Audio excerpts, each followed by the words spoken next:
यामुळं आपण दरवर्षी मी इयत्ता 7वीची विद्यार्थिनी. माझे नाव नेहा अनिल जाधव. आज आपल्या शाळेतील इयत्ता 7वीच्या मुलींचा निरोप समारंभाचा दिवस.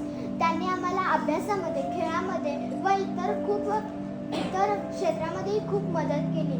त्यांनी आम्हाला जे कळत नाही ते त्यांनी खूप समजावून सांगितले. ते अगदी सोपे असो वा अवघड.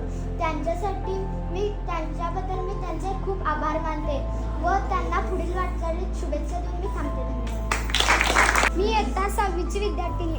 आज आपल्या शाळेतील इयत्ता 7वीच्या वर्गाचा निरोप समारंभ आहे.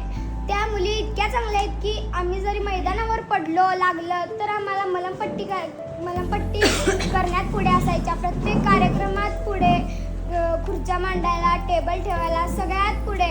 आणि अभ्यासात जरी काही तर चुकलं वगैरे तर आम्हाला समजावून सांगायच्या. शिक्षक दिना दिवशी असो, इतर कार्यक्रमात सगळ्यात आम्हाला समजून घेत आणि सांभाळून घेत असत. धन्यवाद. व्यासपीठ आणि शिक्षण वर्ग आणि ते जमलेल्या माझ्या मित्रमैत्रिणी. आज निरोप समारंभ. आजचा दिवस हा सर्वांसाठी खूप कठीण आहे.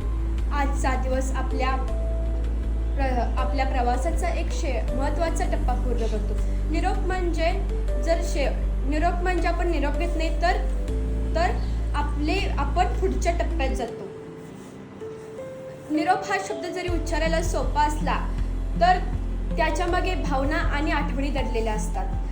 या शाळेमध्ये प्रत्येक क्षण आणि प्रत्येक आठवणी घालवलेल्या आमच्या डोळ्यासमोर चित्रपटासारखे येत आहेत. या शाळेमध्ये येताना ती वाटलेली भीती आणि जाताना या डोळ्यातून दाटलेले पाणी, हा प्रवास आम्हाला खूप काही शिकून गेला. आमच्या शिक्षकांनी आम्हाला फक्त पुस्तकी ज्ञान दिलेलं नाही तर आम्हाला आयुष्यात परीक्षेत कसं उभं राहायचं याचे संस्कार दिले. त्या मैत्रिणीसोबत केलेले मज्जा, मधल्या सुट्टीमधली डबे आणि शिक्षकांचा ओरडा, शिक्षकांनी केलेलं कौतुक, या सर्व आठवणी आता एका कप्प्यात राहणार आहेत. जाता जाता मी एवढेच बोलते की पाऊल चलते पुढे पण मन मागे वळते. पाऊल चलते पुढे पण मन मागे वळते. निरोपाच्या या क्षणी डोळे उगाच पाणावते. निरोपाच्या या क्षणी डोळे उगाच पाणावते. निरोप म्हणजे शेवट नाही तर ती एक पुढची टप्पे आहे. निरोप म्हणजे शेवट नाही तर ती एक पुढचा टप्पा आहे. आठवणींचा गाठोडे सोबती हीच आपली साथ आहे. आठवणींचे गाठोडे सोबती हीच आपली साथ आहे. धन्यवाद. मी कुमारी शांभवी संपत कुमार आमोजे. आज या इथे पुढे उभारून तुमच्या सर्वांपुढे मी काय बोलावे काय कळत नाही. कारण निरोप हा सर्वांना असतोच. अगदी देवाला सुद्धा निरोप असतो. पुन्हा जन्मायचं आणि पुन्हा जायचं हा प्रत्येकाच्या जीवनातला एक फेरा असतोच. आता आम्ही चाललोय, पुढच्या वेळेस 6वी जाणार, त्याच्या पुढच्या वेळेस 7वी जाणार. मी 4थीत असताना जेव्हा आमचा निरोप समारंभ केला तेव्हा मला निरोप समारंभचा तेव्हा मूळ अर्थ कळाला नव्हता. पण आत्ता ज्या निरोप समारंभासाठी मी इथे उभारले आहे तेव्हा मला निरोपाचा अर्थ कळाला की आपण ज्या क्षेत्रात आपण आनंदाचे क्षण घालवले आहेत त्या क्षणाला आता आपण मुकणार आहोत. आत्ता मला या निरोप समारंभाचा अर्थ कळाला. आमच्या वर्गातील भांडणे आमची भांडणे सर मिटवणार हे आता दूर होणार आहे. मैत्रिणी संग गप्पा, अभ्यासातील चर्चा हे आता यासाठी आम्ही मुकणार आहोत. निरोप हा सगळ्यांच्या जीवनात एक फेराच आहे. निरोपासाठी आता काय बोलावं काय कळत नाही. मी या शाळेत येऊन फक्त 3 वर्ष झाले. 3 वर्ष म्हणल्यावर फार थोडेच दिवस आहेत, पण 3 वर्षात मला या शाळेचा खूप लाळा लागला. या शाळेतल्या शिक्षकांचा, या शाळेतल्या मुलींचा मला खूप लाळा लागला.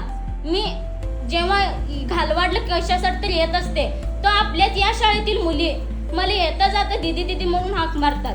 पण मी आता 8वीला ह्या शाळेत राहीन किंवा दुसऱ्या गावी जाईन, पण या मुली मला आता पुन्हा भेटणार नाही. हा शेवटचा दिवस आहे या मुलींना भेटण्याचा. धन्यवाद.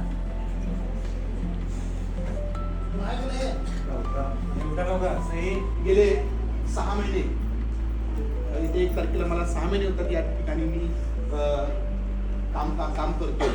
आता इथून कोणतरी म्हणलं बघा की आम्हाला दीदी म्हणून हाक मारतात. खरंच आहे बरं का. त्या मोठ्या मुलींना त्या लहान मुली खरोखरच मान देतात आणि त्या मोठ्या मुली 7वीच्या मुली सुद्धा या लहान मुलींना सगळी सेवा शुश्रूषा काय करत आहे ते सगळं करण्याचं काम करतात. इथं मी आल्यानंतर त्या सगळ्या मुली जे काही शालेय कामकाज आहे शालेय कामकाजाच्या व्यतिरिक्त इतर जे काही अवांतर कामकाज आहे ते सगळ्या मुली अगदी लक्ष देऊन करायच्या. आम्ही पाहायचो, आम्ही त्यांना मार्गदर्शन करायचो, आम्ही जसं सांगेल तसं ऐकायचो.